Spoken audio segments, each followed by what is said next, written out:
It's been reported you only gave Sussan Ley about 30 minutes notice. Is that true? No, we went through a process that started last Thursday. In fact, Sussan Ley wanted to come to Canberra to leave her dying mother, and I wouldn't allow that. I drove to Albury. And then obviously we had discussions subsequent to that, and then over the weekend when her mother died, we were in no hurry, but she wanted to get to a juncture of being able to form a shadow cabinet, and to do that she needed to have a coalition. Now, we'd had discussions about those policy areas that we wanted cemented in, that were policies that we took to as part of the last coalition. So we weren't asking for anything new, but we wanted to have certainty around those. So these discussions took some time. Then there was a process in my party room that I had to go through. The party room, and this wasn't my decision individually, it was of the collective. I then have a process that I had to go to my federal management to get ratification, and then as soon as that was done, I went and saw Sussan personally, and we had a discussion about it. So we followed the process and the timelines, respecting the personal circumstances that Sussan is facing, and making sure that she dictated the terms, because I think it was important that we were prepared to do that. Sure, but you saw Sussan Ley this morning, is that correct? And that's when you told her that you'd be splitting? I spoke to her last night to make it clear to her that the responses that she gave to me, I was going to present to the party room, and that the party room would make a determination this morning. So she was fully cognizant of the process that we're going to take, that there was a party room this morning, that decision would be made in that party room, and that there was a decision coming. How long before the decision was made and when you stood in front of the cameras? Look, that was probably from the party room. It was probably then to the federal management, and then after talking to Sussan was probably well over an hour. And obviously you don't want this to be announced by leaks in the media. You want to respect the process, you want to respect the people in the process. I don't think that there's any way that the process was taken lightly, and it was respectful. It was transparent and open, not just between Sussan and I, but between our party room and the structures and the constitution of our parties, to make sure that we had gone through due process. And I don't think there's been any shortcuts in terms of that. Right, but it sounds like it was less than an hour then between when the Nationals party room decided and you told Sussan Ley that the coalition was done. Well, I think that's quite reasonable, considering that she knew a decision was coming.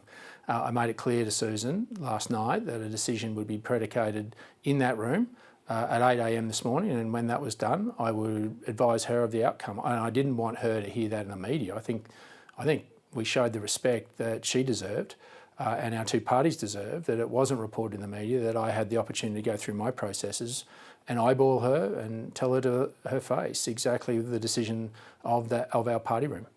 Sure, it's only been a couple of weeks since the Australian public did vote, and we're still probably months away from Parliament returning. So why didn't you give the Liberal Party more time to do this review work on their policies before you ended this decades-long agreement? Well, this wasn't a couple of weeks of policy work. This was months of going back through the arduous process that we went through to secure these policy gains that form part of coalition policy last term.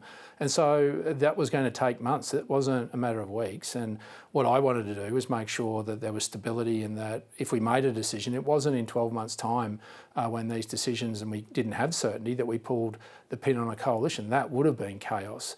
I'd rather be upfront with people, look them in the eye, tell them what we believe in, what we need to have in an agreement. And if you can't facilitate that, then you do that in a respectful way. And our discussions have been respectful, but that's been the basis of the fact that Sussan wanted to create a shadow cabinet, quite rightfully, and to do that you needed a coalition agreement. And the party room didn't get enough assurance that we would secure those policies that were important to us, that we secured last term, that were policy of the coalition, and that was going to take time. So we were in an insidious situation around time and about how we could deliver this.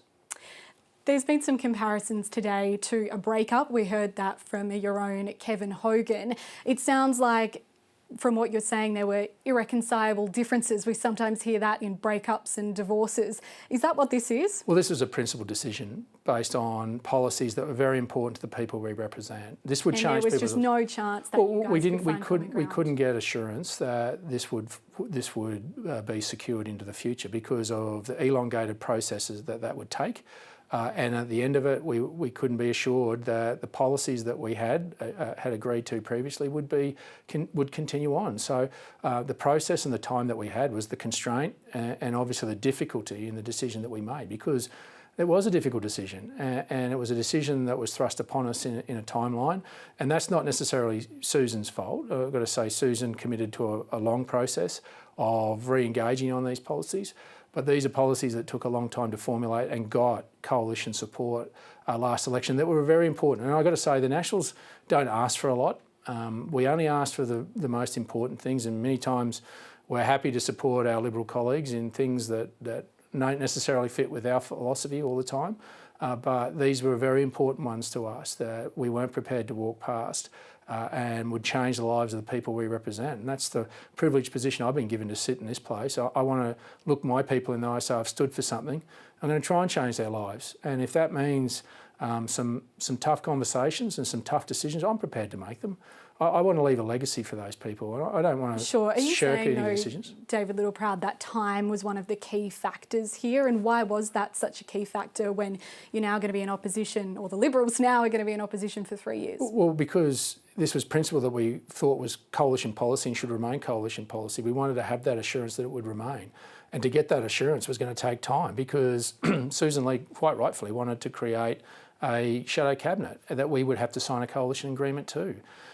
So we weren't asking for any new policy. We weren't asking for anything other than those policies that we'd already decided on that were important to the people we represent.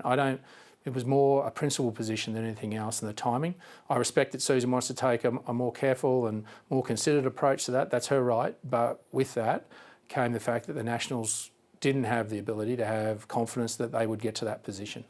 The Liberals have said in terms of shadow cabinet that you wanted to not necessarily agree with the position of shadow cabinet, that you could, I guess, have a split in the group. Is that what was proposed, and how would that ever work? No, and look, we've... Sorry, just to be clear, that's not what you... What we decided on were the 4 policy areas around nuclear being part of a technology agnostic approach, around holding supermarkets to account in fair prices through divestiture powers of supermarkets, through universal service obligation reform that covered mobile phone towers that aren't covered at the moment, which means telcos are forced to actually maintain them, and the Regional Australia Future Fund, which was a fund that would help us get some childcare places in regional Australia, that help us get medicine. That was what was predicated right, so by the decision. There were 4 policy areas that here, was what was taken to and podium. you couldn't get the Liberal Party to agree on that. To give us a guarantee that that would be certain. And I respect that Sussan wanted to go through a different process, and that's her right,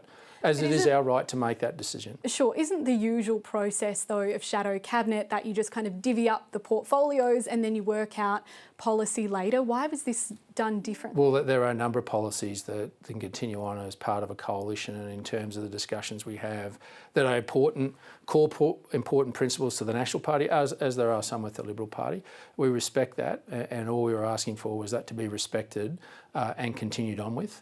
And we didn't get confidence that could be continued on with, and we didn't want to get to a juncture in the future whereby we got to this point and then had to walk away. That was the considered decision that we made, and that means that the door is still open, and that we do have time to sort this out and allow the Liberal Party, who are going under a process of self-reflection of their party. Over the last 2 elections, they've lost over 30 seats. They're going to do that, and I think this creates an environment for them to do that. But we don't want to walk away from the things that are important. I don't want to have 3 years of trying to go back and fight and to look backwards. I want to look forward. I want to look forward and build on those policy foundation stones, and to go and listen and understand to regional Australians what more they want us to do and how we could have good policy for them that will change their lives and the future of their kids' lives. Your predecessors have all been able to work this out, though. You, of course, did the same with Peter Dutton. Why is this different? Well, these are core principles that our party room has fought for so declaration. Is that then you have a bigger split in core principles, the Nationals and the Liberals, than ever before? This is about process and timing, but process and timing. And these policies, I've got to say, have been core that people before I sat in the National Party room have fought for. Sure, but there's been a coalition agreement before. So but that we've never achieved these before. It was the last 3 years that we achieved these. And that is something that no other party room of the National Party has ever been able to achieve. Right, so Peter Dutton was easier for you to work with? Well, no, he was a tough negotiator, sure. But he understood that these were important, as Sussan understands these are important, but Sussan's decided to take a different process to it, and that's her right, and she's got every right to do that, because I'm asking her to respect the processes of the National Party, and I'm prepared to respect the processes of the Liberal Party. It's just that this is something that is core to us, and we want to make sure that we can get to an agreement on these. And if we can't, then we're not going to trade away our values and our beliefs in what will change the lives of the people we represent. Sussan Ley's talked a lot about meeting modern Australia where they are. She keeps using this word modern. So is it the view that the National Party doesn't want to meet modern Australia? I think we really do. I think let's not kid ourselves. Regional Australia is very urbanised. There's more nurses, there's more teachers, there's more doctors in some of our regional areas. Sure, than I'm just farmers, trying to really explain to our audience though, because this is quite an extraordinary move, David Littleproud. What has made you make this decision under the Sussan Ley leadership? You've got all these same policies that you did under Peter Dutton, but you were obviously able to be in a coalition then. So what? No, we don't have these policies. That's the issue. That's the issue. But Sussan Ley said they were up for negotiation. They were never scrapped altogether. No, but we couldn't get a guarantee that those policies would remain. And that is imperative to the people we represent. Now, we're sent here to actually represent and to change their lives for the better. These policies, we believe, intrinsically will change the lives of regional Australia for the better. And I think people send us here to have those principles and to actually stand for that. Now, I get that it's for those in the gallery it looks messy, but for us, this is a matter of principle about doing what's right. I don't want to come here and roll over and walk away from this place, not leaving a legacy for the people that I represent. And I don't think we need to compromise on those values, those hard-fought wins that will change. And I can tell you these will change people's lives for the better. When you talk about universal service obligation, there's people's lives being put at risk every day in regional Australia because the telcos are not forced to maintain the mobile phone towers that you build. There's young families today in regional Australia that can't go back to work because they can't find a childcare place. These are things that change people's lives. I've been given a great privilege to be able to change that. And I'm still committed to do that. But I'm not going to walk away from it and then 12 months down the track go, well, we've fought for it, but we're going to roll over on it. I stand for something. I stand for those people. No matter what happens, I'm going to continue to fight for it. But we took the principled position that we couldn't see that walk out the door. Sure. Do you think a coalition agreement could have been again reached under Angus Taylor? No, I think that's a hypothetical. I think you got to appreciate, I think you really got to appreciate the magnitude of the loss that the Liberal Party has faced. Sussan Ley has a significant challenge to face, and she's going to have to do that in uniquely her way and with what is left in the party room. And I think I need to respect that, and I do. And that's why, while this is disappointing, it's not the end. But we can't get caught up in the rediscovery of the Liberal Party in giving away and trading away things that are very important to the people we represent. Do you think you can mend these differences in this term of Parliament? Totally. And that's what would have to change though? Well, that's about continuing to work through the processes and understanding where each other stand. But we've made it very clear this is where we stand. But possibly the Liberal Party might not nudge on some of those or budge on some of their policies. We're talking about things like exactly what nuclear power might mean under your policy, whether that is still building plants or whether it's lifting the moratorium. We're talking about net zero as well. So are they things that you could potentially budge on? Well, it depends where they get on nuclear energy. Obviously, we've always... Would you be okay with them? Well, we've always said there should be a technology agnostic approach, and we've all made public comments from the National Party that we need to revisit the exact policy that we had, but we are firmly of the belief that nuclear energy needs to be part of an energy mix into the future. So did the Liberals, were they open to lifting the moratorium? Well, that's a process they need to go through, and this is one that was about time. And I hope that they get there, and I hope that they continue to get there. But these are principal positions, not just about nuclear, but about the Regional Australia Future Fund, about divestiture of supermarkets as a deterrent and a consequence for supermarkets doing the wrong thing, and about technology in our telecommunications system. At some point, we just can't walk away from what makes our people's lives better. And I wasn't prepared to do that, and our team wasn't prepared to do that. This is a decision of the collective, but we stand ready to be mature and constructive into the future. Just very briefly, do you acknowledge that you can't be in government now, though, without each other? Oh, we totally understand that, but with that comes an understanding of what's important to each other. This is really important to the National Party people that we represent, to the electorates we represent. I think that sends a very strong message to this electorate that we have a healthy democracy, where you've got people that you've sent to this parliament that will do whatever it takes to make sure that we change your lives for the better. That's the commitment I give, and the commitment my party room gave today, as tough a decision as it was.